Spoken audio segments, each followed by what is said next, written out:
છોટાઉદેપુર જિલ્લાના બોડેલી તાલુકાના જોજવા ગામે આવેલા સિંચાઈ વિભાગના ટેસ્ટ હાઉસ અને ક્વાર્ટર્સ હાલ ખંડેરમાં ફેરવાઈ ગયા છે।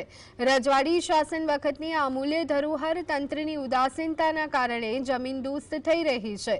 જોજવા આડબંધ અને કેનાલોની દેખરેખ રાખતા કર્મચારીઓ અને અધિકારીઓના રાત્રિ રોકાણ માટે બનાવાયેલા મકાનોની જાળવણીમાં વડોદરા સિંચાઈ વિભાગ સદંતર નિષ્ફળ ગયું। સંચાલન વડોદરાથી થતું હોવાથી અહીં કોઈ દેખરેખ રાખતું નથી। સ્થાનિકોના મતે જોજવા ડેમ સાઇટ પર પ્રવાસનનો મોટો અવકાશ છે, પરંતુ અધિકારીઓને વિકાસમાં કોઈ જ રસ નથી। જે તંત્ર પોતાના જ વિભાગના મકાનો સાચવી ન શકે તે પ્રવાસનનો વિકાસ ક્યારે કરશે તે મોટો સવાલ।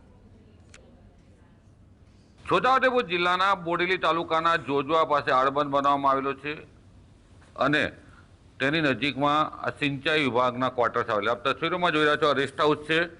રેસ્ટ હાઉસ પણ જર્જરિત અવસ્થામાં છે અને આ બિલ્ડિંગ છે તે પણ જર્જરિત અવસ્થામાં છે। આ જે રેસ્ટ હાઉસ અને આ કચેરીનો વહીવટ વડોદરા સિંચાઈ વિભાગ દ્વારા કરવામાં આવે છે। એટલે આજે છોટાઉદેપુર જિલ્લો નવરચિત બને આજે 12 વર્ષનો ઉપરાંતનો સમય થઈ ગયો, પરંતુ હજુ પણ વડોદરાથી આનો વહીવટ ચાલે છે। કરોડો રૂપિયાના ખર્ચે બનેલા આવા બિલ્ડિંગો અને રેસ્ટ હાઉસો વેરાન પડ્યા છે। વડોદરાની કચેરીના અધિકારીઓ અહીં આવતા નથી। છોટાઉદેપુર જિલ્લો નવો બની ગયો ત્યારે બોડેલી ખાતે સિંચાઈ વિભાગની 2 નંબરની કચેરી આવેલી છે, તેને કચેરીને આનો વહીવટ સોંપવો જોઈએ। આવા જે ઇમારતો છે સરકારની, તેને સાચવવા માટે આ જાળવણીના અભાવે આ બિલ્ડિંગો ધરાશયી થઈ રહ્યા છે।